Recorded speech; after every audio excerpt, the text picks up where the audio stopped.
Yeah, freaking fly, dude! Why are there flies in my I office don't know, in but the do the middle of clap. winter? You need to do the I clap did now the while the clap audio's. before the You did it. drop in, so that it's Yeah, not in the thing.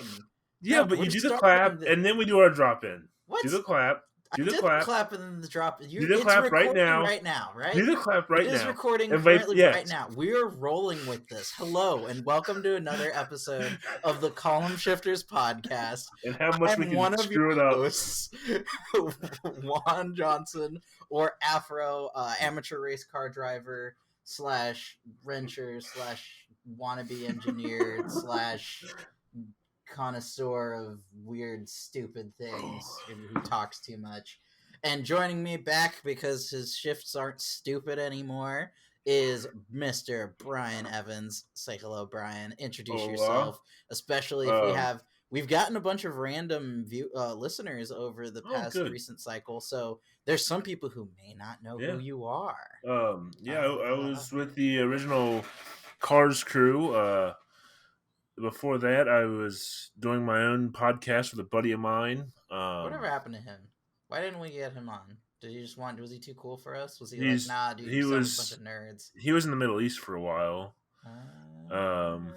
Yeah, he got busy with Air Force stuff. But yeah, if any of you probably never heard of it, but it was the Audio Motive podcast. If any of you out there were listening to that, I applaud you.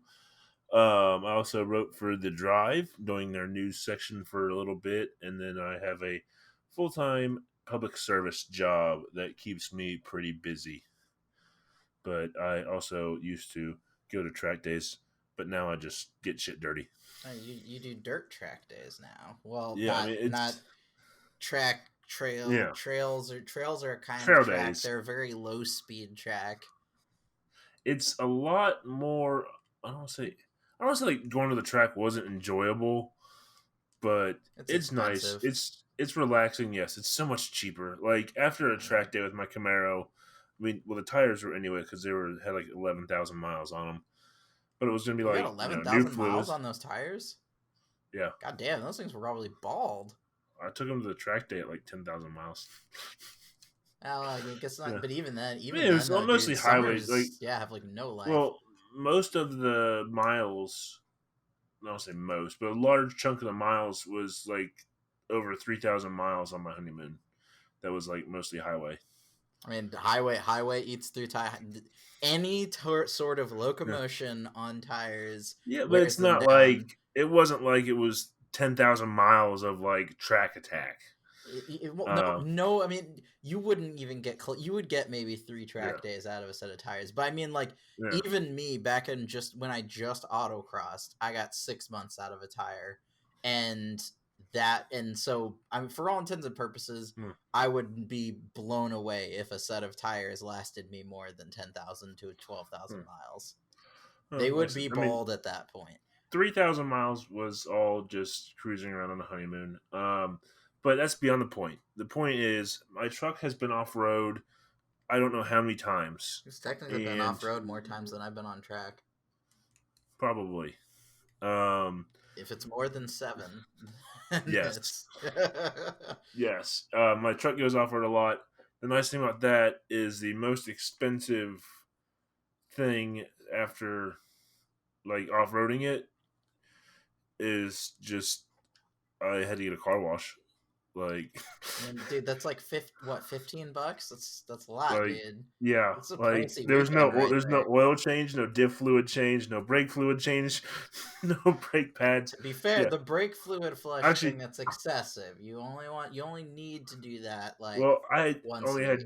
Well, you need to get .4 in there to really do well, and the Camaro with the .3 on the last session, the brakes were you were kind of starting to feel a little extra pedal travel. But yeah, actually, there was one time, and this is off topic of anything we have, but I got on the rant, and I got to follow through with it. I did have to spend $11 trying to get one of my tires balanced after off-roading. Oh, we got back on the road. Dude.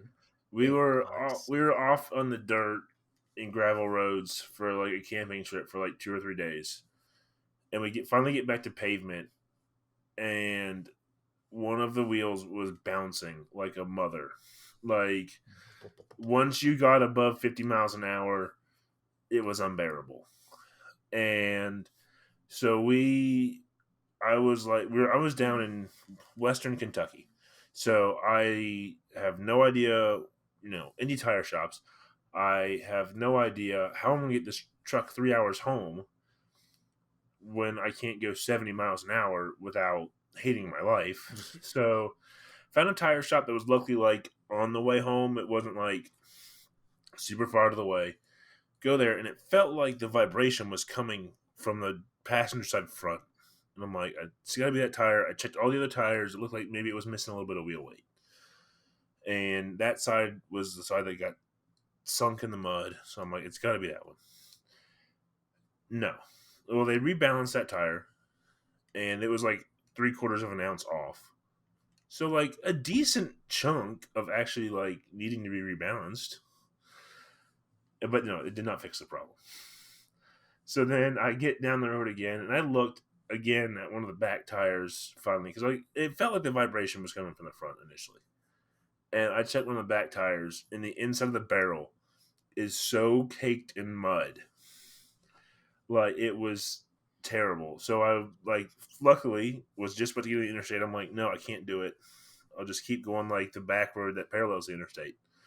Luckily, just down before like cross the interstate again, there was a car wash, like one of the ones that has a Yeah, a you do little it pressure yourself. washer. Yeah, so unfortunately, I ended up having to wash the whole truck because it was like once I tried to spray the wheel out, it was like I already got overspray on the truck, which washed off half the mud, and it just was turned into be a whole thing. But yeah, once I pressure washed that back wheel out, perfectly fine. It's crazy how much of a I mean, like, I've had it happen with snow before. I've had snow packed behind, like in the barrel of one of let my me do this wheels. easy way.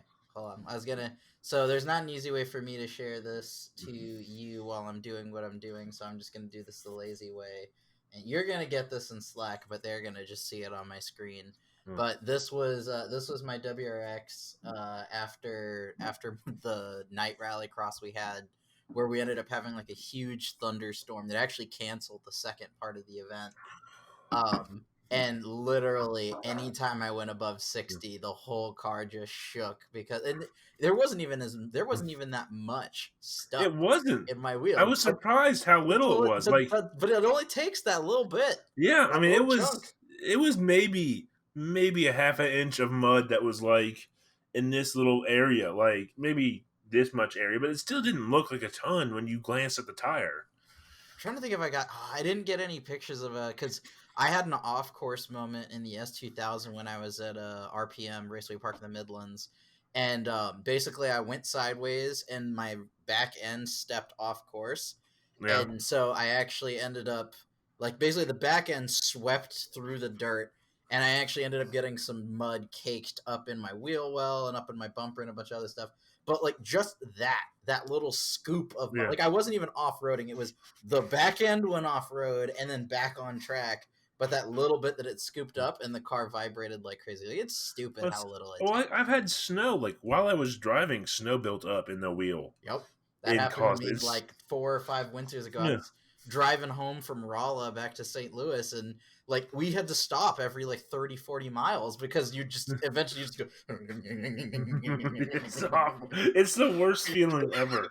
Like it's like you're driving down a cobblestone road and you just can't. Nothing you do can make it better. Like, oh gosh. Well, and honestly, I think it's not even like.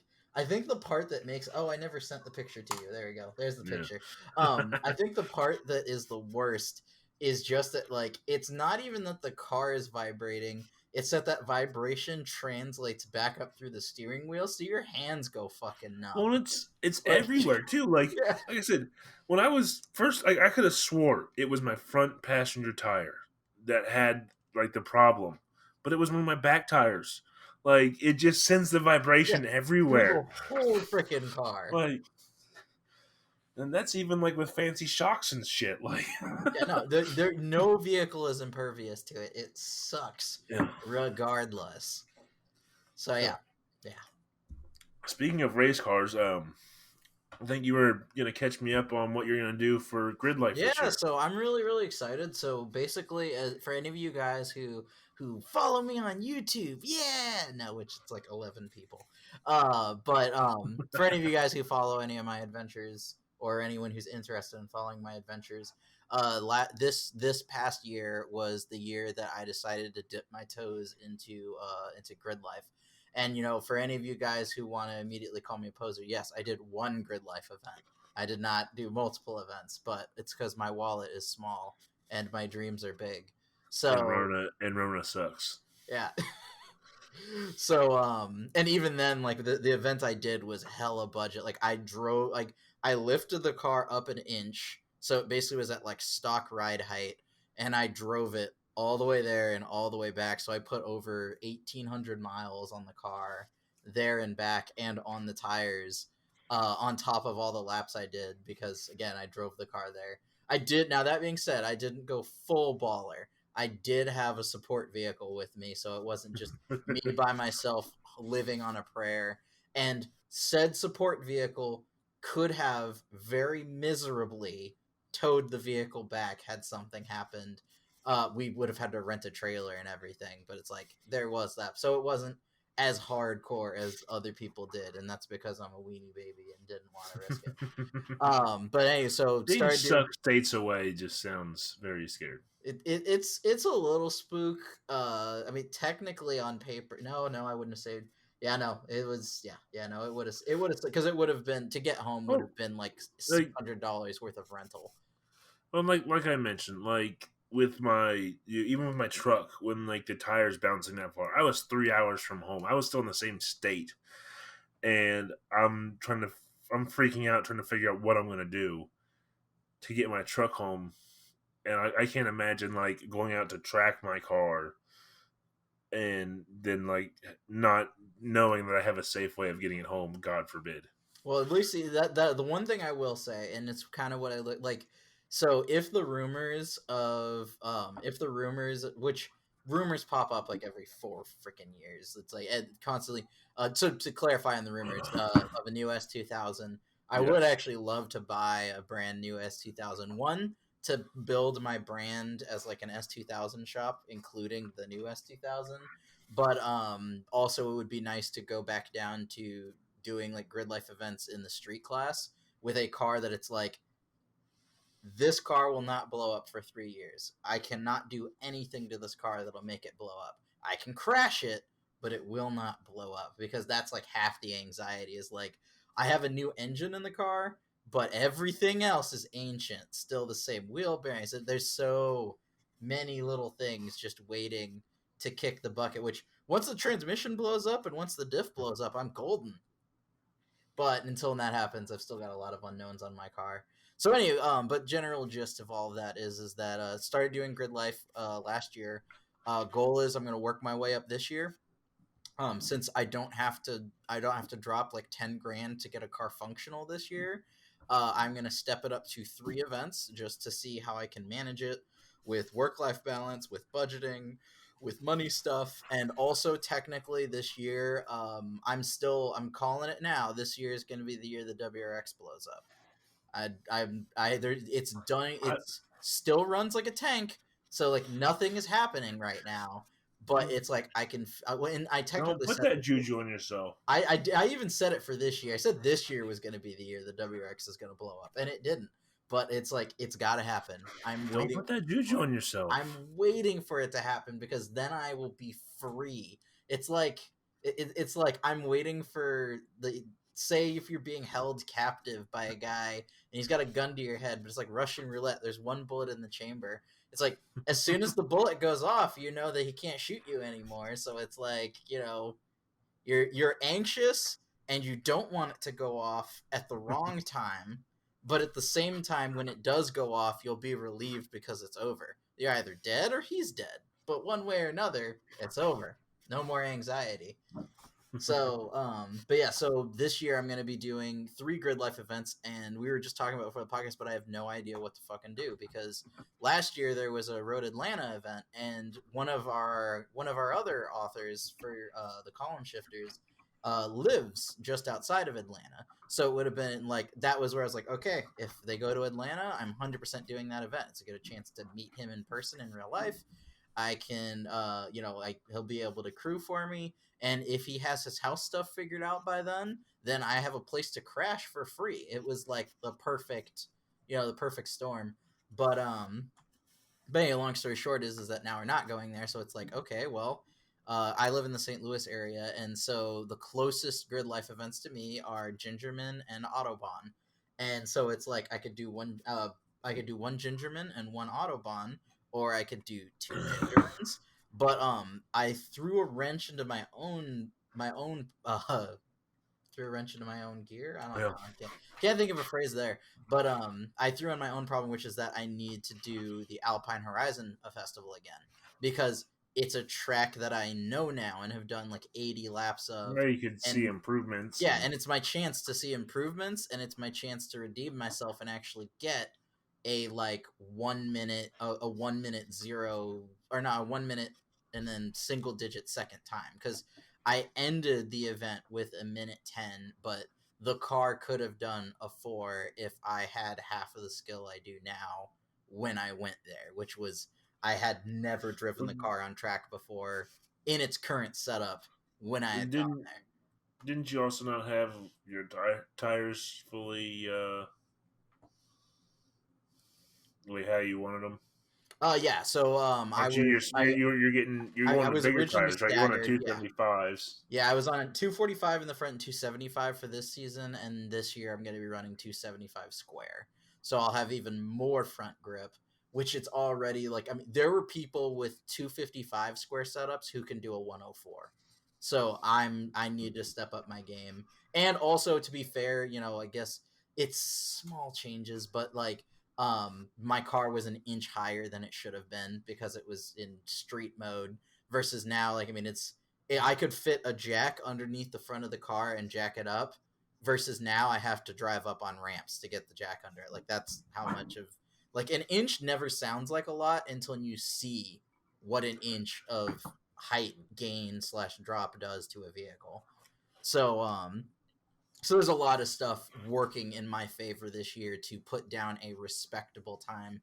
My I will have set my goals for honestly the whole year if I can make it into the second run group. Which, for any of you guys who don't know how Gridlife works, basically they at the very first run of the event, people go out whenever they're ready, and then after that first session of runs, they go, okay, here's the fastest 25%. They're group 1. Here's the fastest next group. They're group 2, etc., etc. I was in the last run group because I was slow. I was slow. But my fastest lap at the end of the event on the last day was tickling transitioning up into group 3, and I already knew everything I was doing. Like, if I could have had another session, I know I could have gotten to like 109. And like I said, the cars with less tire than my car and less suspension than my car can do way faster. So it's just, again, I'm the limiting factor there. Driver mods. Yeah, big old driver mods. So anyway, Alpine has to happen this year, but the problem with that is that means if I want to try and space out my events, it's like Autobahn and the first Gingerman event are like 1 month away from each other. Like, it's like this Yeah. month, next month. And similar problem. The Midwest Festival is 1 month after the Alpine Festival. So it's just like it's nuts to butts Yeah. there. And so it's just like I honestly I think mean, I'm just. at least Oh, and then there's the fact that I would love to just say F it, just do the Midwest Festival, the Alpine Festival, and then go to Road America. I Road want to. America is just. I think you. I mean, it's just so legendary. Like Yeah. I would have died to get my Camaro to Road America. Yeah, dude, I would like. There's the part of me that thinks I will hate myself if I make myself wait a year to go to Road America because, like I said, I'm capping myself because on top of Grid Life, there's always at least one time SCCA time trials event at Gateway Motorsports, so I'm gonna shoot for that. In the summer, We have there's a by the way, if any of you guys live in the Midwest area, there's a new track opening up. Ozarks International fucking Raceway. I'm so tired of hearing about this track. Dude, it's so cool. It's Juan has 3.8 been so excited about this miles track. It's long. all he's talked The about for days. entire course is on a hill. It's insane.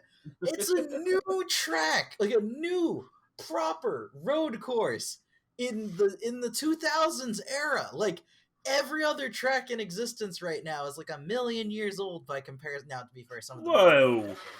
but Atlanta Motorsports Park is fairly new. it's fairly new, But long story short is that it's only 2.5 hours away from me, and it's going to be freaking baller. Like genuinely right now. So originally I was in the St. Louis region. We have what's called the Ironman Award, which is that if you make it to every single PDE that year, then you can get the Ironman Award. And likewise, I want to work my way into the advanced group. And then from the advanced group, I want to work my way into being an instructor, because one, instructors get free track days, and two, I like teaching people. So it's fun. So long story short is like I need to be 2013 was when AMP was built. Really? Yes. It was designed by the famous Formula One track designer Herman Tilke. Which I mean, they're all designed by famous Formula One track designer. Blah blah blah blah blah. This one was designed by famous Formula One track driver. Blah blah blah blah blah blah. Herman Tilke, though, is actually fairly controversial. A lot of his tracks are love it or hate it. Some people like his tracks. Some people say his tracks are kind of cookie cutter and boring. Like he did Circuit of the Americas, which like the complaints with that. Hot. Coda is cool, but the problem there is like the runoffs. If you ever watch an F1 race there, the cars like with all the there? I'm just kidding. Yeah, I know they do. If you look at all the asphalt runoffs and you look around the corners, everyone just blows through half the corners because they have all the runoff to play with. Like so, people have issues with some of his track limits and stuff. I still think that that's just a regulation rule thing. I mean, I don't disagree. Yeah. There's a track. If you go off the track and it doesn't penalize you inherently, then there's a time penalty. Yeah, hey, you need to slow down by 2 seconds. Blah blah blah. Yeah, he's just had. The people criticize his designs for lack of overtaking and kind of being more cookie cutter, featuring a lot of the same features. Well, those people just can different lengths. The biggest sausage in the bowl. But I enjoyed AMP. It was a lot of fun. I mean, it was my first, my actual first like solo track experience, and I have zero gripes with the track. Yeah. Sorry. There's a lot of elevation changes there too. Doesn't look as hilly as what yours is going to be. Dude, mine is hills for days, son. AMP had a lot of challenging. AMP had a lot of elevation changes, and it was a lot of fun. So anyway, long story short though is that if that track doesn't like evaporate money last minute or something, as long as they exist, That's always the concern when it comes to tracks. I mean, honestly, it is. Like even good tracks, if they're not managed right, lose money. Like some of the best tracks in the world have so much freaking side hustle. Like basically, you are failing as a track if you have a single day where cars aren't on track. Like that's the matter of fact, and it is extremely like you think, oh, so many people want to sign up. It's like, yeah, but no, there's so much upfront cost to running a track. Like you need people who actually pay, like not just like driver school A that is willing to pay you $2,000 to rent the track. It's like, no, you need events that get concessions and da. It is difficult, very difficult. Well, there's so much coordination. Yeah, dude, and I mean, you think about the worst group project you have ever been on, where you had to do 90% of the work, no one communicated, everyone stepped over their toes. That is your 24/7, 365 every day, because between the owner, the track manager, the event coordinators, the social media people, the communicators, the fact that the people you're hiring are basically McDonald's employees who go, race cars are cool. it's Yeah. like there's just so much I headache. I've done a lot of event planning. Up into including events, like multi-day events with several hundred people in attendance, and it is so nerve-wracking. And I was just renting venues. I wasn't even like the venue owner. Yeah. So, I mean, I still had to pay. I had to pay to use the venues, which sucked because I got to make sure I'm getting enough people there to cover my venue cost, which that is nerve wracking as hell. But at the end of the day, I didn't have to worry about keeping the lights on at the venue. I didn't have to worry about keeping the walls up, keeping the asphalt, like the crash barriers. Like I can't imagine having to worry about all that on a brand new track. Like it's whoever is behind this is a Ballsy. man of steel. Yeah. Yeah, It's bold. I mean, it takes a lot of effort and it takes a lot of dedication. when especially like it is just it's such a gamble. Like I mean, when you think about there are established like Autobahn Country Club is 4 hours away from St. Louis. Like obviously they're closer. Like I will go to this track 8 times before I go back to Yeah, Autobahn just because of that distance alone. So obviously I'm sure that's something they're banking on, but still it's not like there aren't track. It's not like it's impossible to make. Like I can day trip Autobahn. yeah. The track day starts at noon. I drive up there. Early in the morning, and I leave at like 8. Get home at like midnight. Well, it's late, but I can one day it, which is fairly low. Still Well, fairly low cost. what Um, sucked for me, like I did amp in a day, but it was a really long day. I mean, it didn't help that I hung oh, dude, out it's with. exhausting. You start falling. You start falling for Dude, 8 I miles don't know to how get I made home. it home. I mean, it was. Let me pull it up real quick. I can't remember Your exactly body how long is the drive was. crashing from the adrenaline rush. You're Yeah. physically tired Well, because you like spent the whole day the going. track day itself started at like 5 or whatever. I mean, it was there's 3 20-minute sessions an hour, and you had 3 sessions, so you were there for like ended up being. And there was like um one like lead follow before the actual track day started. So the track day itself was like 3.5 hours. It was a 5.5 hour drive, and then I went out to eat afterwards, and then drove the 5.5 hours home. So I mean, that was like an 18-hour day for me from waking up to getting home. God, it was the dumbest thing I've ever done. I mean, it was great. um, Same yeah, here. I drove. It was because it's like I said, it's 4 hours to yeah. Autobahn. So I woke up at like 8, went there, got there right at noon, right as registration was opening up, drove all day, crashed my car, and then drove home. Left at Yeah. like 8, got home at like midnight. So like literally, yeah, Oh, dude, I great was deal. when I hit the when I hit the Kentucky line. Oh hell, just even going through freaking Knoxville was like slapping myself. Right after Knoxville, I stopped, got another monster. That's like the thing that killed me. And I don't know if I'd still have my Camaro, but 5.5 hours was about my closest track that I could do affordable track days at. I don't know if those of you listening have heard of SCCA's Track Night in America. But Yeah, Track yeah. Night in America is probably the cheapest way. And I'm not saying when I say cheap too, I don't mean like it's like unsafe. They run very safe, very well run events Yeah. at some top tier tracks. SCCA, NASA, But and Gridlife are 3 organizations I can think of that all have really good systems that make sure that if you're new, you're not going to kill yeah, anybody or crash your car on your first time out. And then, after that, then they throw you to the wolves. But at least on your first time out, yeah, someone's there to make sure you don't do yeah. something stupid. As far as a solo track day, it's probably one of the safest programs out there. But it's also very affordable, which Yeah, it's like the track nights in America are it's they're like 130, it was yeah to like 130 170. to yeah, It depending on depends on the track because different tracks yeah. have different rates, so they have to meet their But costs. much closer to me is the track is the Corvette Museum track here in Bowling Green. That track's I don't want to guess wrong, so I'll look it up real quick. This is about should be about 2 hours away. Yeah, 2 to 3 hours away. Much closer, much easier drive. but the only track days they usually have are like HPDEs that were some of them are through like BMW Club or Porsche Club. Others of them were just through, I don't know if they're through them or through another company, I can't remember now.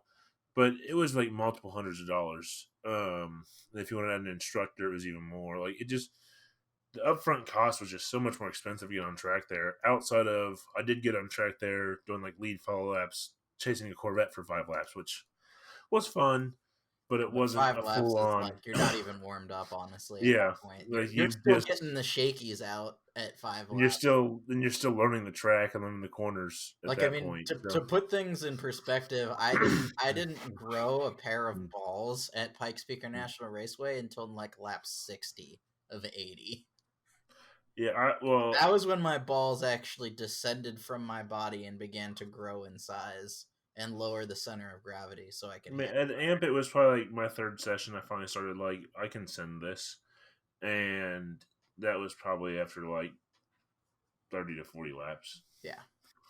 because it was 20-minute session, about a minute 30. Yeah, I don't know, Well, that and maybe honestly though, like 25.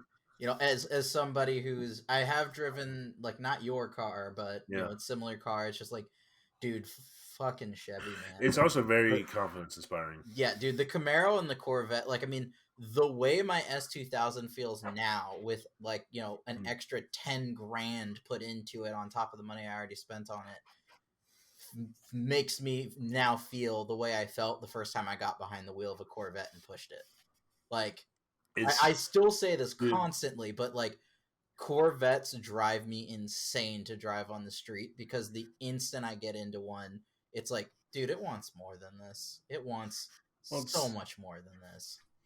every time my Camaro is like, I mean, you have freaking 305 semi slicks Yeah, on the and back it's end. just plant like you take It's a, you just take a cooked. turn at less than 40 miles per hour and it just feels stupid. Yeah, it's just like Like what are you doing? you This is a want to waste. apex everything, and in order to apex everything, you have to drive fast enough to where you will Yeah. literally never be within a I mean, legal speed limit on any it road. feels. I mean, it feels amazing. I'm not gonna say like that fast car slow is totally miserable because it the car just felt great. It was wonderfully planted. You had power all through the um, RPMs. It just stuck to the ground no matter what you threw at it. I mean, wonderful You could say car. it was as grounded to the ground as a Camry is. Oh my goodness! I need to send you this picture from the other day.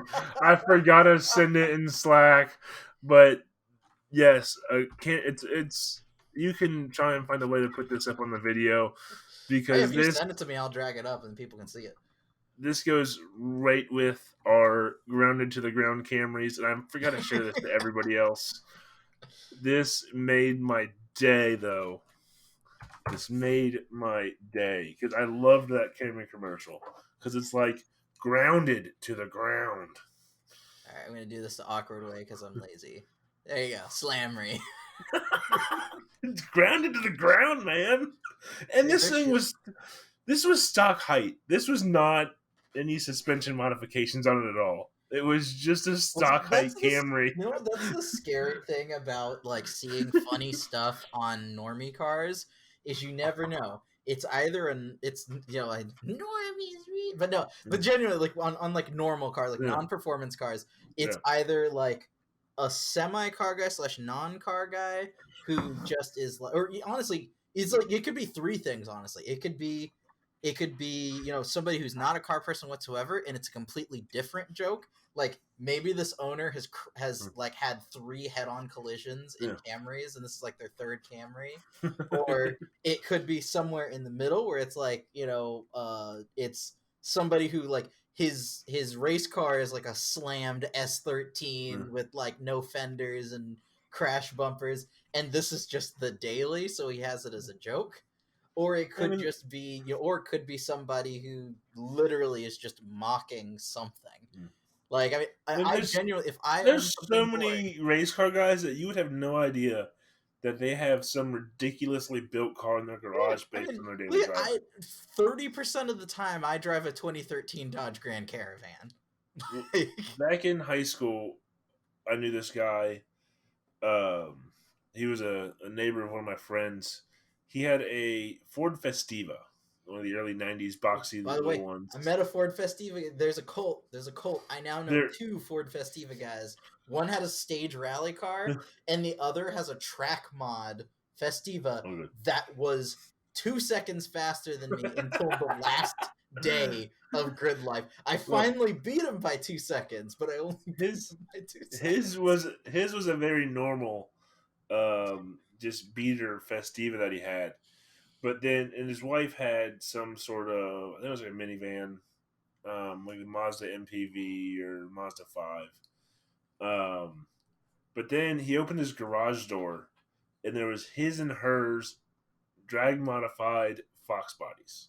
Yes. And Yeah, you remember the story you're telling me about. yes, he had just gotten his down into the nines, and this is like 10 years ago or more. So I know nines now is like everyone runs nines, but well over 10 years ago, this was before the LT1, and this is before all the major big horsepower. Like last I talked to him, he was getting a Rouse Stage 3 motor, like from a wrecked Rouse, like Stage 3 Rouse Mustang from like 2008, 2009. His wife, like he had gotten her car. I think she was going to get his old engine, which was supercharged with nitrous and shit. And she was hoping to get her car in like the tens, like upper tens. Like, but based on their two cars, you would never know. Yeah. Like a Mazda 5 and a little old beat up Festiva, you would never know that there is all that hiding inside their garage. Well, and the worst thing is honestly that's the name of the game. Like, the less money you spend on the cars you don't care about, the more Yeah, money you can spend on the race car, and that's how it yeah, is. Like, almost every guy I know who is like actually semi decent in a motorsport, their daily is a piece of trash, or slightly better than a piece of trash. yeah, And it's because none of us are rich. Like, we can't afford to sling around money. Now, yeah. that being said, then you have stupid people like me, where I just daily drive both of my race cars because they're still in streetable classes. Yeah. I don't even know why I'm air quoting. They're very streetable cars. Now, are they comfortable? No, they're the opposite of comfortable. They're extremely uncomfortable. Although, funny enough, by the way, mad shout out to Olin's. Um, my Olin's coilovers are actually, when you put them in full soft, which is not Yeah. what I run on the track, but when you're on the street and put them on full soft, it's more comfortable than it was stock. I actually Which was the not Camaro, destroyed. the Camaro full soft was not really that soft.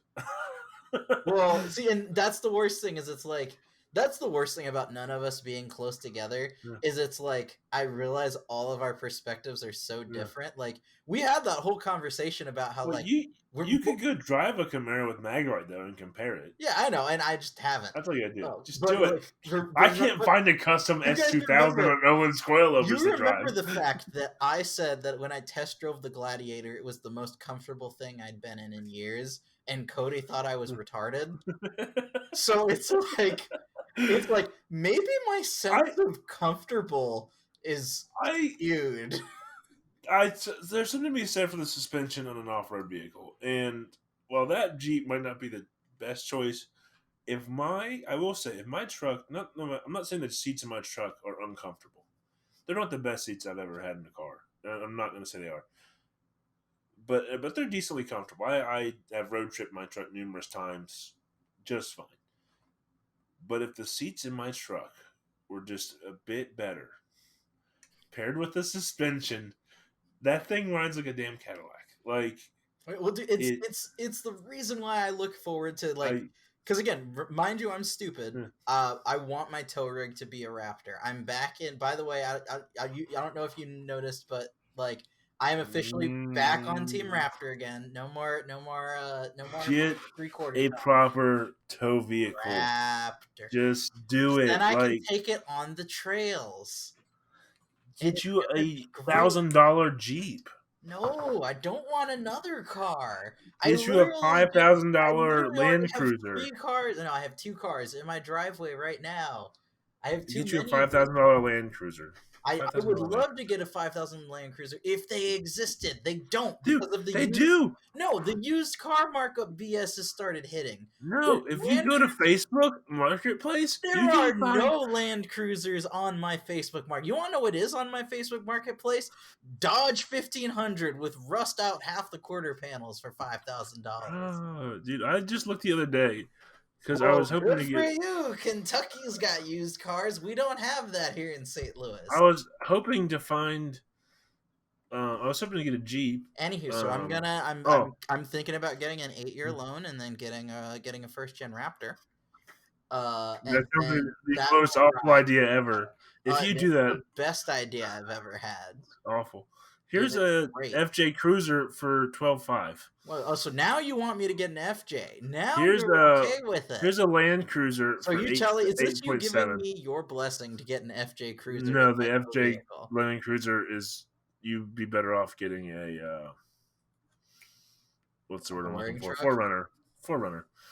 The Oh. FJ Cruiser is a worse Forerunner. It's just the facts, y'all. Sorry if I offend anybody. Also, Probably every $7,500. FJ Cruiser owner.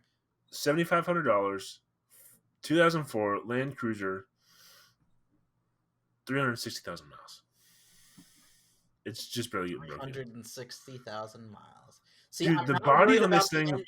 I'm not worried about the engine. I'm worried about The, everything around the body looks mint. Like, it. hopefully this link I don't works. care how mint the body is. The I wheel sent you a bearings are link on shot. Slack. The shocks are shot. The bushings are shot. The It's engine mounts holding are up shot. well. The It hoses looks are nice on the cracking. interior. I It don't has care how it has nice a it flip looks. down It will tailgate. be falling The jump seats apart. flip up on the side. Look at the pictures of this. Age ruins cars. It Look at the doesn't pictures on matter this how thing. well kept it is. Just look at the pictures of it. Well, I'm gonna pull up this bull crap Land Cruiser he wants me to look at. All right, so we got 360,000 miles. Transmission automatic. Exterior white. All right, hold on. I gotta find. Wow, that interior is pretty mint. Right? Right? I actually kind of like this thing. Like, I am generally like cautious of some of these high mileage, Like, they didn't take any expensive land. pictures of under the hood or I anything. know. I'm You can. betting everything made out of rubber underneath that car is shot. I'm not saying it's not, but like it's just crazy to me that that thing has that many miles and still looks so mint. Yeah, I mean, well, honestly, some people just don't fucking take care of it. I mean, my Here's cars are another an one. 02 and an 05, and people think they look fantastic. Now, that being said, they're kind of right, but my car's previous owners took care of them, and I take ish care of them. Yeah, I mean, like my Trailblazer looks fairly mint outside of a couple scratches that have been added. I accidentally ran into it with a lawnmower. And Boom. then I mean, Chassis rust. No, it's all surface rust. I'm just yeah. Oh, you guys can, I'm sorry, I didn't pull it up so you guys can see. Yeah. So again, this I one mean, is even this interior, like it's got some surface rust, nothing crazy for a '01 Toyota. Everything looks in decent shape. Like you can even see some hoses in one of the pictures. Nothing looks terribly rotted. But again, at the end of the day, it all just Body comes is back to the body is straight. I also still am I think they're looking at. overpriced for what they are, but I still just look at my pro vehicle as a also first an gen advertisement. It's also an a advertisement. first gen Raptor is Cool. a bad investment. What are you talking about? It will hold its value like nobody's bees nuts. They're all beat to shit. No, they're not. I have found some very clean ones. God, if you search Ford Raptor on Facebook Marketplace, don't do it. Know how many of those were mall crawlers? Do you know you don't how many of them crawled the malls? Hold on. I'm just saying, if you search Ford Raptor on Ford Marketplace, it's just useless. Don't even do it. It's a waste of time. I actually found okay, actually no, I don't use Facebook. I used Auto Tempest.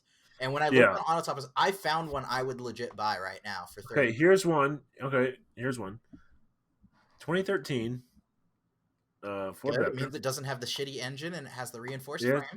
It has a 6.2 liter. It is the it only crew came cab. with 6.2 liter in 2013. Yeah, It's crew cab, which is what I need. I need a crew cab. They It's put a got the carpeted. highest tow rating, and I can call my. They put a carpeted bed in it. What? Yeah, they put bed carpet in it. Link me. So you know that bed never saw any hard work. Link me. But so $35,000, 111,000 miles, 116,000 miles. That's not bad at all. What? What? What do you mean? What? I paid that much for my car. My truck's brand new. Well, boo-hoo! It's not a Raptor. Oh, it's got a Racetracks cover, hardcover, which is really cool. Yeah, no, this is actually a really it's outside of my budget a little bit, but this is a good value to me. I would get rid of the carpeted bed. I like the first gen Raptor. I do. Yeah, I want a first gen Raptor. Dude, I've told But I couldn't pay this price. Like, I bought my truck for this. Yeah, well, your truck isn't a Raptor. It doesn't have a V8. No, it's better.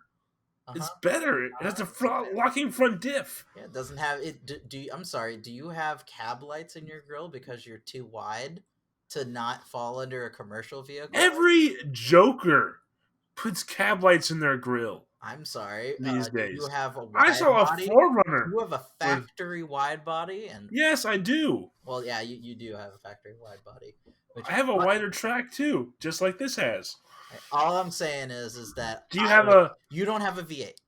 Where's your V8? Where is your V8? Do you share? Does the Raptor share its suspension with F1 cars? With the Aston Martin 177, with the Ford GT, maybe with the Camaro Z20. I mean, if we're gonna go there, I have shocks. I have similar shocks to what's on a Koenigsegg. Do you have similar shocks to what's on a Koenigsegg?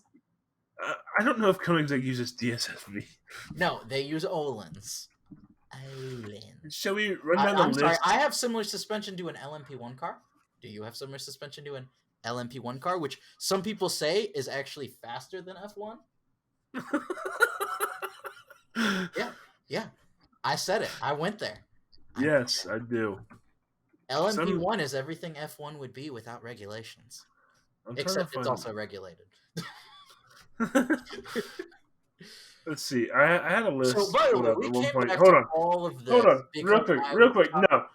Hold on. Time out. You are aware that we are 47 minutes into this podcast and we haven't even talked about Tatiana. And that's fine, because that's fun.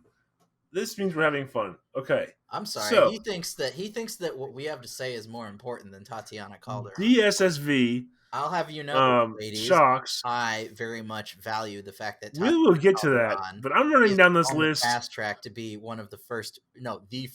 Hold on, let me run down this list of vehicles that use the Multimatic dual spool valve suspension. All right, hold on. Okay. Öhlins. Hold on. Time out. This is a specific design. Okay, it's used in kart racing. Well, kart's dead. Champ Car Atlantic Series. US F2000 National Championship, DTM cars, Indy Lights, Japan's Super GT GT500 cars, the MX5 Cup cars since 2016, Pro Mazda Championship from 2018, Red Bull Racing used them for 4 consecutive Formula One titles, and then they have also equipped nearly half the field at the 24 Hours of Le Mans. For road cars, the Aston Martin 177, Camaro Z28 from the 5th gen, Aston Martin Vulcan, AMG GT, Ford GT. Where'd you find your list? I'm sure Camaro ZL1 1LE, Ferrari SF90 Stradale, Lotus, their new electric car, and then a Chevy Colorado. Actually, this lineup. Like, I'm not debating that. Your S2000 has shocks that are used. No. Time out. I'm not debating that your S2000. 2015. I don't like. That's not the point. You have a race car. No shit. It shares its shocks with other race cars. TCS 040. Okay. Lexus RCF. Le Mans car. That's cool. I'm not surprised that your race car shocks are shared with other race cars. Actually, honestly, I don't know what I think because Fox But does Fox make any on-road application? that's the thing here. It's ridiculous. Like you read on the list of road cars: Aston Martin, Mercedes AMG GT, Ford GT, Chevy Colorado. What? It's What? cool. Okay, Oh no, I obviously. just get a kick. Let's I see. get Hold a on. kick out of it. The little things amuse me. Okay, Yeah, actually, no. little Fox things. Shock straight up doesn't make a street. They make like dirt bike stuff. They make truck stuff. They make Jeep stuff. But yeah, no, they do not. Which I mean, to be fair, it's better to specialize in something anyway. Um, And I mean, outside of the Colorado ZR2, Multimatic doesn't make any off-road suspension. yeah. Well, anyway, all right. Chevy, So en- Chevy, Chevy engineers were just like, this would be stupid. Let's do long it. story short is the heart still wants a Raptor, and genuinely my need for a tow vehicle this year, because that's the worst thing is like now I think I'm at a you would weird. be better served, as silly as it sounds, and as redundant as it would be for you, a cargo van. Wait, so now you give me the blessing for a cargo van. I never told you not to. Yeah. Anyway, so I genuinely, never. where I'm at Or right now is a weird spot because, like an old plumber's van. for me, that's what I'm looking at. You're shitting on my dreams. I told you no ambulances. I mean, if I take the That's weight out, bad juju. if I take the weight out, I still tell me it would not be Ambulances were cool. driven like shit. They idled. They don't like. I Tell would stay me away it from would that. not be cool though to have a blacked out ambulance with the Oh, Afro Speed I've. logo on the side. I'd be cool. I mean, I've It seen already has ambulance. storage compartments on the side. I've It'll be I've showed cool. you so many fire trucks that have been converted to car haulers, Yeah. but no, you don't want those. I mean, I still honestly don't know, but all right. So coming back to the main point though, is it's like I'm in a weird spot because one of my friends said he would potentially be willing to tow me to all the events I want to go to that are really far away, but then it still puts me in a weird place where I still need to figure out how to get my cars to closer things, like an SDCA track day, which it's only 30 minutes away, but it still would be nice to have a trailer to haul my stuff back and forth with instead of having to deal with calling a tow truck, yada yada yada. And then there's like when Ozark International Raceway opens up, then there's the whole thing about that's 2.5 hours away. That's slightly too far for some tow truck companies to be willing to take the car. So then it becomes a bill. So it's like I still should kind of consider getting a towing. I love that one of these fire trucks is literally oh no, two of these fire trucks are literally towing fire trucks. Right, bruh. I'm telling you, fire truck, That race is car just hauler. a flex. That with the Afro Speed logo would be dope. It would be dope. Dude, that's the worst thing I've been thinking about is like if I did end up getting like a silly like repurposed emergency vehicle, is I was like, man, I would need to order like 30 cans of Plasti Dip. But you know what? Honestly, that'd be a really good sponsorship opportunity if I could just talk to them and be like, "Hey guys, I want to dip a fire truck to haul my dipped race car. Sponsor me. It'll cost you guys like $40 in raw material to send me a bunch of buckets of Plasti Dip. Let's do this. Why don't you even send one of your guys here? We'll make it a cool collab thing. My 11 subscribers will love it. So yeah. So anywho, tow vehicle stuff, want to get a Raptor, all the other stuff, cool track coming up, yada yada yada. To the plot. So anyway, Tatiana Calderon. So I bring it up Yeah. just because I want to talk about it, because I know that as somebody who very lightly follows Formula One and doesn't really follow anything below that, I had on, and I'm sure even the Formula One fans are like, I know it about her forever. Well, you're better than me because I don't follow motorsports close enough. Congratulations. But that being said, for those of you guys who don't know as much about Formula One or who are a Formula One virgin like me, where like until Drive to Survive came out, I wasn't as into it. Tatiana Calderon she's currently the test driver now for the Alfa Romeo F1 team, and she's freaking awesome, dude.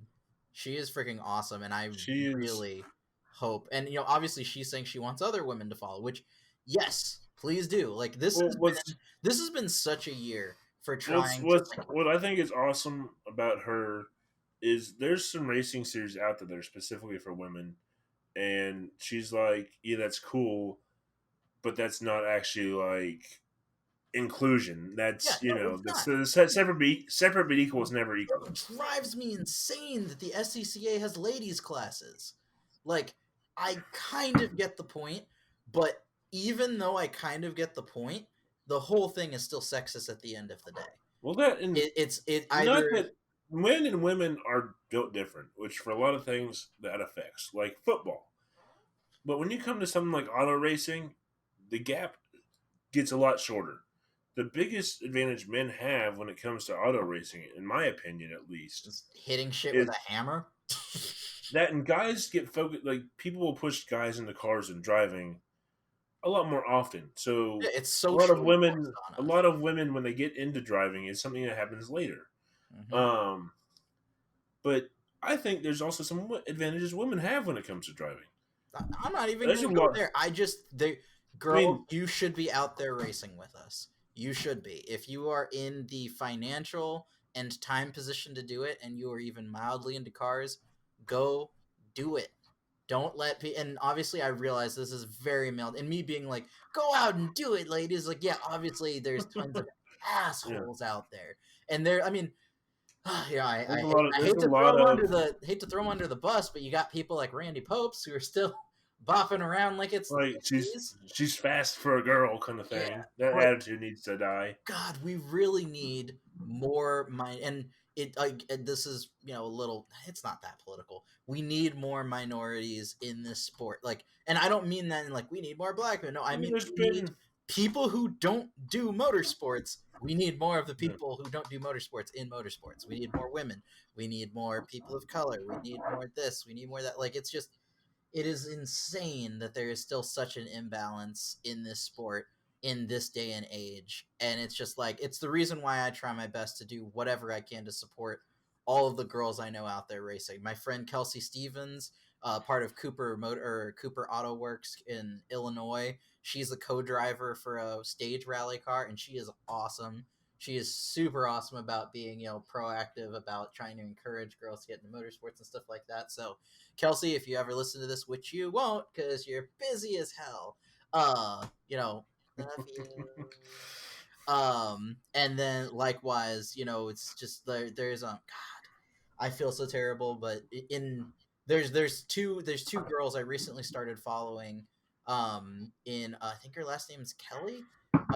In from there, but they're Gridlife GLTC racers. Now, this being said, I'm not remembering. Like, I don't know any of the GLTC guys' names, so I'm not remembering them because I don't remember anybody's names. I just started learning about Yeah. these guys, like because they're like micro celebrities in those circles. So I just started getting into those circles, but there's like two ladies that do GLTC. Freaking awesome to see them out there. One of them races an S2000. Love Kara. I think. God, I literally she posts all the time on Instagram, and I like all of her stuff like a freaking creep. But it's because I like all of her stuff. Hold on. I bet you I can find one post from her if I scroll for like 2 minutes because she posts a lot. Struggling. Hold on. I'm gonna find her. I'm gonna find her. I'm gonna find you. I'm gonna get you, get you one way. Okay, that's really creepy. Tiffany Kelly, I was right. Yeah, Tiffany Kelly. that was inappropriate considering the topic at hand. That was kind of the opposite we're going for. And long story short, We'd like to apologize to all our listeners out there for that moment of insensitivity. Please continue listening. So anywho, long story short is, mad power to her. I need to find out if she has an Instagram or something like that. And I want to try and do as much to, at least verbally support her as possible because it would be like, I mean, we finally got a black guy in Formula One and now we need to get a girl in there. Let's do it. Let's see it happen. So that being said, we are now 58 minutes into what we've been trying to make into an hour-long podcast. We are going to shotgun through the rest of these and probably tangent and fail. So real quick, let me give me just 1 second. I'll hit the headlines that we don't really care about, and knock those out of the news real quick. Cadillac or GM is trying to buy out some Cadillac dealers that don't want to actually sell electric vehicles. They're going to give them like $500,000 to not be a Cadillac dealer anymore if they don't Yeah. want to sell Ooh. EV Cadillacs. Boom, done. Boom, roasted. Toyota has a CHR GR Sport. It looks different, but it's not any faster. Lame. Much like the Done. Forester Boom. Sport. How the Forester Sport got cool highlights. God. By the way, Toyota put the goddamn Yaris GR engine in the CHR. Do it. We need a new Juke. We need it. I will buy it. It will be my daily driver. Put that three-banger in the goddamn crossover. Don't just put a badge on it. Do more. Do better.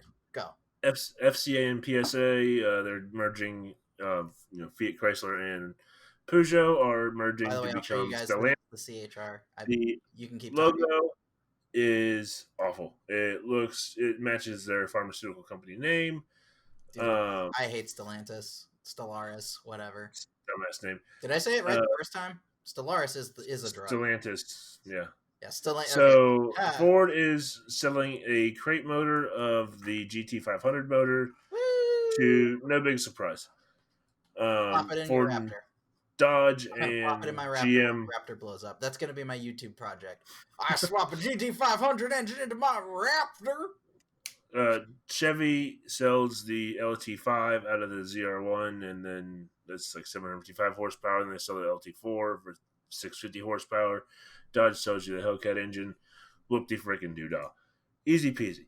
Oh no, Dodge put the Hellcat motor into the Durango. Yeah, Whoa, shocker. Crazy. It'll cost you like $80,000 if you want to buy it. Decent deal. Fastest 3-row SUV out there. Not bad. For when your track hawk wasn't practical enough, I guess. Jeep put the 392, the SRT, Hemi, the 6.4 liter, into the Wrangler. Woo! And now there's a Jeep that you can topple over and kill yourself in. It's taller. It's going to be way more expensive. The Jeep's already overpriced. Sorry, not sorry. Balanced chassis. It's going to be a death trap. Yeah, I don't know. To me, it doesn't actually help you out be better off road. They said it'll get you 0 to 60 in 4.5 seconds. Like, that's cool. It sounds cool on paper and in real life. It sounds like. I'm not saying I wouldn't enjoy V8. I'm not saying having a V8 off road wouldn't be fun. The problem here to me is just the price. The Jeep Wrangler is already overpriced in my opinion. It's stupid. It's stupid. It's stupid in a good way. But what did you say about my truck? It's stupid. Should have had a V8. So if you can't say that about my truck, you're not saying about the Jeep. So I think it's cool. My biggest gripe with it is my biggest gripe with the current Wrangler and the Gladiator is the price. My truck, $45,000. I think the only interior option on the ZR2 is the Bose speakers, whereas starting at $45,000 for a Rubicon Wrangler or a Rubicon Gladiator, you still have to add leather seats. You still have to add a bigger radio. Like they're very, very basic. Like, sure, they advertise, it starts at $45,000, but you're still getting a base model almost interior at $45,000. Whereas, like I said, for the ZR2, I got a fully loaded interior, and obviously with the GM, I get my car out the door for like $36,000, brand new. Not gonna get that with a Gladiator Rubicon or regular Rubicon. That's my biggest gripe with Jeep. It's just, goddamn, it's expensive for what you get. All right. Mercedes AMG expensive but worth it. The AMG GT Black Edition, which officially set its lap record around the Nürburgring, and it's stupid fast, as to be expected. Actually, by the way, it also won Top Gear's Performance Car of the Year. Kind of just a little quick. I mean, it could be quicker, It's just it's 6 minutes and 43 seconds. Yeah, but like, I heard that that one kid, he said his little Honda Civic could run faster. So. Oh, dude, duh! I mean, there's all those Lambo killer Civics out there. Why even buy this, dude? Yeah, this you is can put seriously Lambo impressive. doors on a Civic. You don't need a Lambo. I mean, this thing, yeah. This is seriously impressive. It's just a German Challenger with a stupid body kit. Yeah. But dude, I love. This is seriously can I impressive. just say that I love I don't think there's the Black Series cars are the only Mercedes I have no complaints about. Flat To out. me, this is like the first Black Series that It's one of six. It's the sixth they've one went. ever. Well, but like the other ones to me always seem like hammers. I mean, even up until the That AMG. no, you're I right. mean, obviously AMG did have the hammer model, which was cool. But up and even until the Mercedes AMG GT, They like were hammers. No, they you're they were exactly hammers. correct. They weren't scalpels. Even the SLS AMG was more of a It was hammer a than a hammer. scalpel. They were. It was This a very this thing is a curvy hammer. freaking this thing is a freaking scalpel. It is incredible. It's a scalpel with a little hammer on the back. Like it's seriously impressive what they've been able to do with the AMG GT platform, and I really hope that the second gen lives up to what this first one is. I hope they do a second gen. I mean, I think it's been wildly successful for Mercedes, so I hope they keep it around. Either that, or they'll just keep on milking this chassis till it dies. Who knows? Um, So these next two ones, or next three ones. Oh, by the way, I guess another one we could probably poop out real quick. Porsche set the Guinness Book of World Records for longest drift in a rear wheel drive only Taycan. Chris Harris set the first record, and he did like 14 laps around their skid pad, which they figured out what the distance was on that somehow. And then immediately they sent out their own test driver, and he did like 100 something laps. I think it's like 130 something. I don't remember, but it's not important enough. But it's a neat little tidbit. But on to two big things that I yeah, really wish 55 I minutes remembered. continuously. He covered 26.2 miles. Yeah, A which is marathon. it's The exhausting. current actual record is held by BMW with 232.5 miles in an M5. Oh, I so think they it's didn't an even M3. get the record? No, just they got the EV record. Oh, the EV record. Got it. BMW did it. BMW actually, that's when they developed. Yeah, I remember the I'm pretty sure BMW drift. because they did the mid drift Yeah, refueling. refueling thing. That was just freaking Yeah. hilarious. But yeah, Then I would like to talk about the McLaren real quick because I mean, well, you talk about it because no, you I'm talk not. about it because I will talk about the next two because I have a reason to I was be just wanting to mad about blow. number six. Number six, I have a whole soapbox I got to get onto. Well, I'll blast through the McLaren real quick because I really don't. To me, McLarens they're cool, but they don't excite me anymore. I mean, this one, the new one, the Tura, Oh yeah, I mean, they're getting a doing with new one gas electric supermodel, hybrid. eventually you get tired of it. I mean, you just want something Well, different. they're coming out with a. They're finally dropping their. Well, not dropping. They're not totally dropping their V8, but they're getting a V6, and it's a gas electric hybrid system. Every other one of their cars currently uses the same V8. They all use the same carbon tub chassis with different bits bolted on here and there. They're very impressive cars, don't get me wrong. But to me, they change up their cars too much, and then they just all also blend together still. But yes, they're. It's kind of like going to be like a mini P1. Um, it's not going to be their top dog model. PP1. It's going to replace the 570S, the 570 GT, the 600 LT, 620R. It's going to be like their base model. Should be very interesting. To me, this is more interesting than the current like 570 at the very least. I'd like to see them change up the powertrains.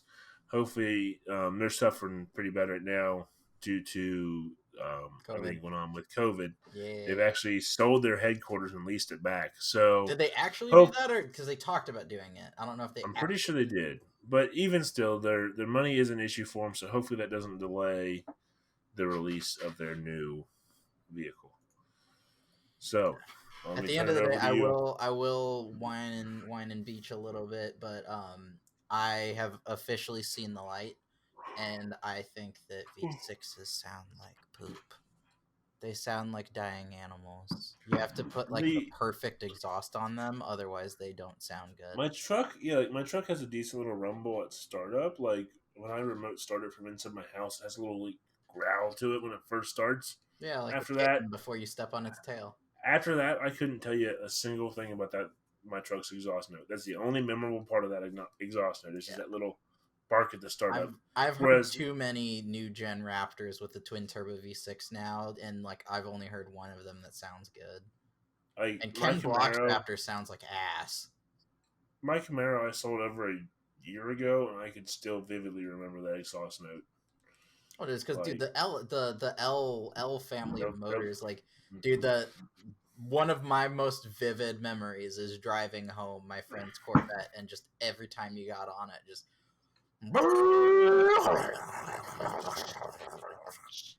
that being said, it had And an exhaust on it, but still, like the fact that it's I stock. mean, I had the factory, dual mode exhaust. Well, quad mode exhaust actually. Anywho, we're Um, tangenting with yeah. limited time, so on to the important bits. The new BRZ was announced, and I like it. personally, I love it honestly reminds me of somebody like the face reminds me of somebody smashed an A110 into a C7, and I I actually genuinely see some Miata in it. there's a little I Miata in see it. I see a little NC Wait, Miata in hold there. on, let me go ahead and pull up. Let me try and find. Like like the facelift NC Miata, not Let me pull it the. up. Honestly, though, I still see because like you've got some of the venting is kind of C70. I guess I can see a little. Yep, you know what? The haunches, like the fenders, like where Well, up even on the face. Like, okay, yeah, I yeah, just sent no, you a I picture can on see it Slack. too. I can see it. Look at that side by side. Like, obviously, it's not identical, but to me, the face looks like an updated NC Miata. Either And way, I'm like not saying it's. that. I I will don't say say that as a bad thing. I think the BRZ looks very sharp. I The will only color I say don't like it it in is feels a silver. little not cohesive though. Like I love the front end, the back end in my opinion doesn't match, and the side profile kind of comes at you from left field because the front profile is so drastically different from the old BRZ that it's weird to see how familiar the side profile looks. The rear haunches almost also remind me of the new Miata RF. I'm not saying any of this in a bad way. Yeah, that's There's the only thing. At so the end of the day, yeah, it looks good. there's But only can so we many ways to pin a sports car, so you're gonna see similar shapes. The only thing I don't like though is the rear end design. It looks like an Accord, and on top of that, I don't. It just looks tall to me. Like, doesn't the rear end look tall? I think, and I actually, my wife and I talked about this with the new Tahoe. It's the black plastic at the bottom. Sorry, I'm pointing this way because it's from Well, my and screen. It also has the the the image on it. trunk lid is tall. Like the The trunk trunk lid is is higher. tall. Like it's Um, higher up on the car than it was but on the the last black plastic coming up so high makes it look like the rear end sits higher, and that's one. actually one of my issues that like my wife pointed out. Like, I don't say issue, a visual cue she noticed what the new Tahoe looks like to her is it. I don't know if you've seen many new Tahoes or Suburbans on the road, Yeah, yeah, I've seen a few. or the GMC Yukon. Is that she says the back end looks like a handicap van.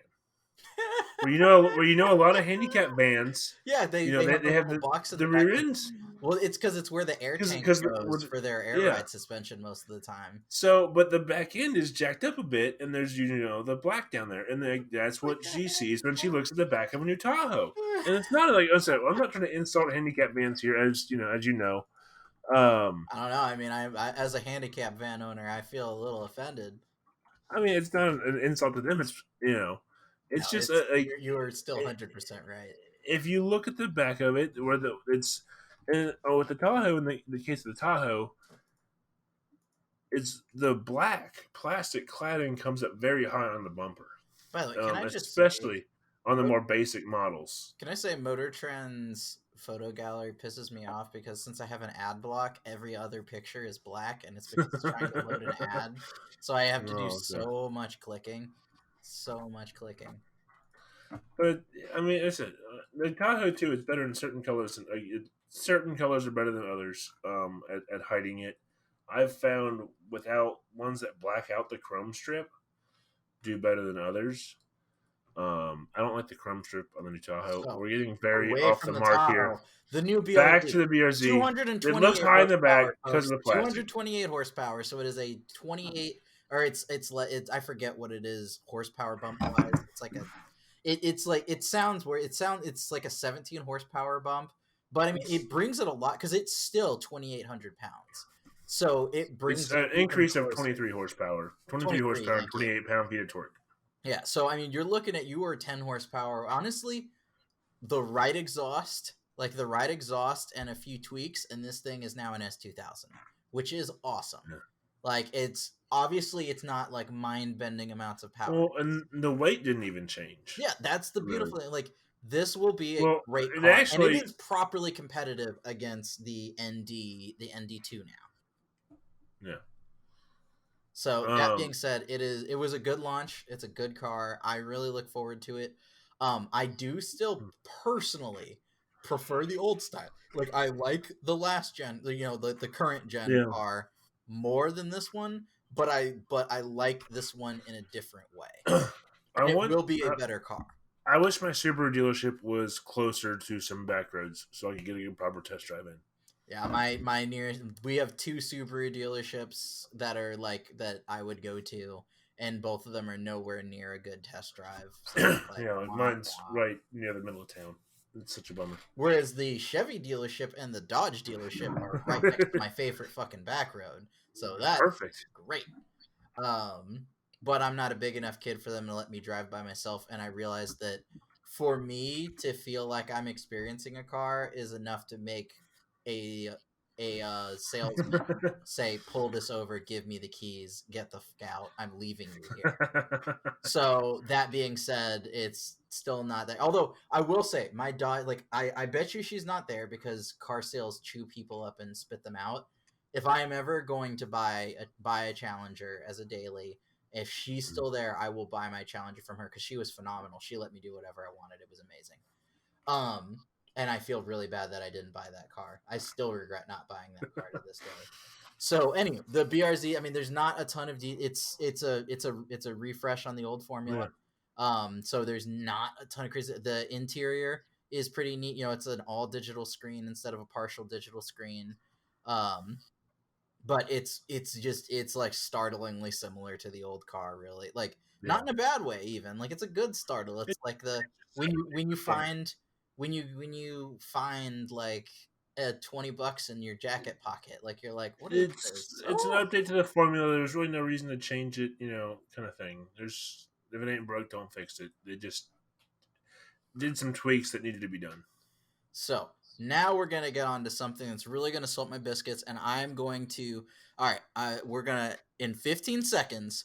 I'm gonna give myself 3 minutes to say everything I have to say about the new Honda Civic, and my And complaints I are have with the nothing to car. say about it, so Yeah. I'm just gonna let you go. All right, we've got 3, 2, 1, 0. So first of all, Honda, you fucking wasted my time with that announcement. I had to sit through 15 minutes watching small children play Forknife or Fortnite or whatever. Like, what was that? That was the most agreed. Now I get the Honda Civic's target demographic. It is one of the few cars that still targets young people. But let's face it, I'm the young people that can afford to buy your car. I'm the young people that is actually looking at, not the 16-year-old who's playing Fortnite and doing, who's flossing away and doing all sorts of stuff. All right, so this is going to sound like an old man rant. And maybe it is because I'm an old man. But genuinely, this was the most, like, fellow kids launch ever because so to be fair, all right, so to give myself some justice here, I'm not just mad that I had to watch Fortnite in order to see this car reveal.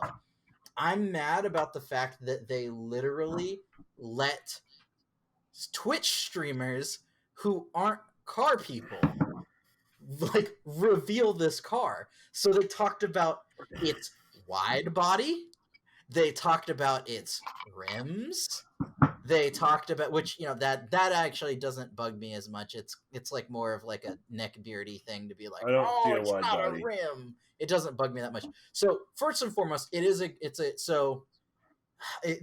very torn. I actually do think, I personally think the design is a step backward, not in a bad way. It is way more tame because Way this simpler. generation's Civic looked like a ricey boy thing, even in its economy car form. Like even in non-SI trim, it was very sporty looking with big vents. This is a positive step backwards for the tame way that a Civic should look.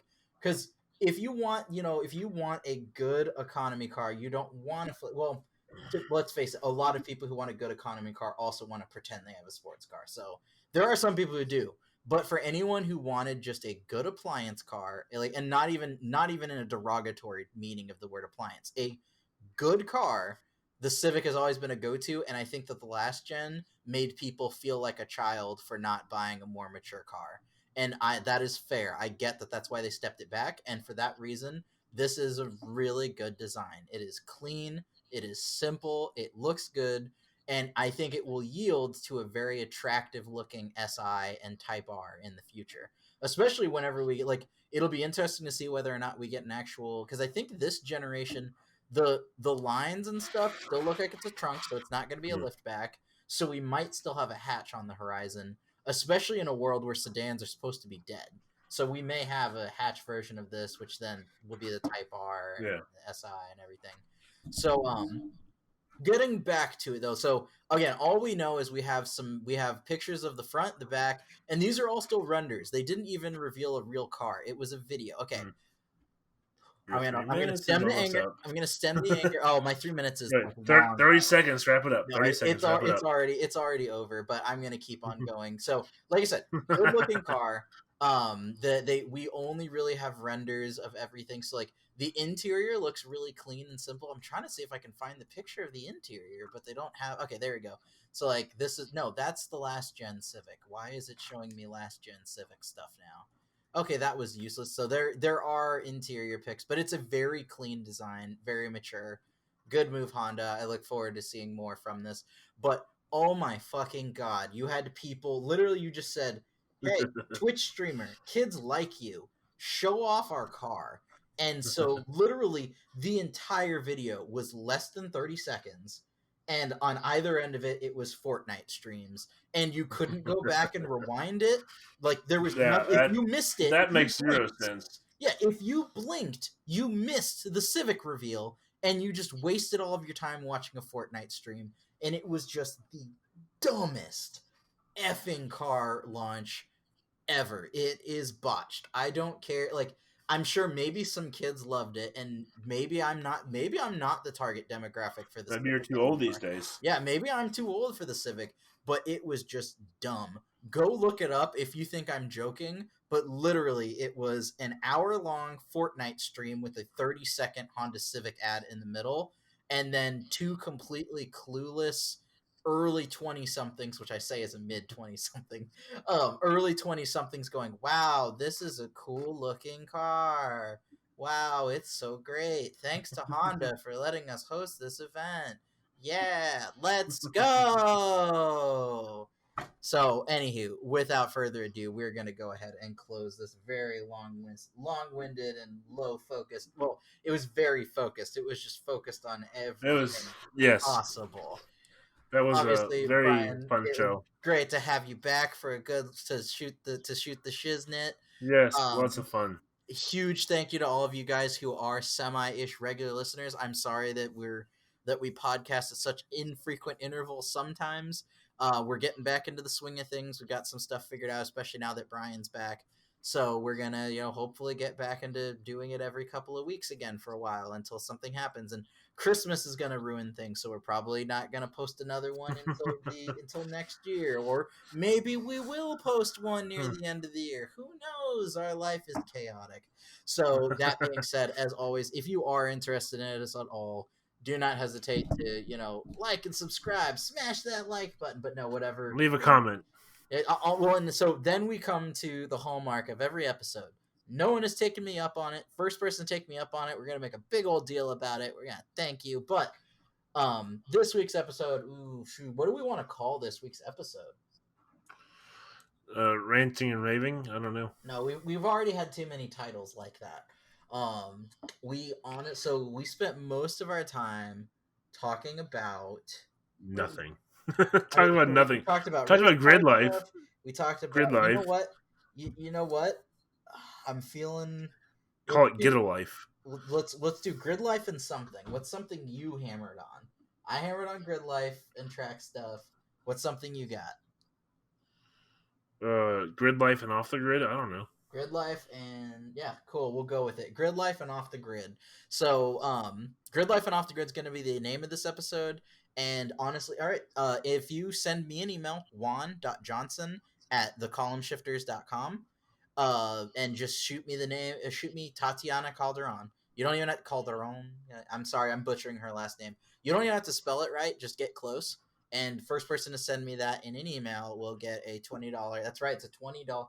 I may have been saying 20. No, I think I said $10 a long time ago, and then I might have upgraded it to $20 at some point. $20 gift card to a food place of your choice, completely my treat, as just a way to spur some involvement. So if any of you guys are regular listeners, shoot me that email. I will get you that gift card. So as always, huge thank you. Like I said, share it with anyone you think will want to listen to us babble about stuff, or likewise, just follow us on whatever podcasting service you use, and we'll be there. So until I was supposed to say next week, not next week, until next time, we'll talk to you guys later. Hasta la bye bye. Deuces.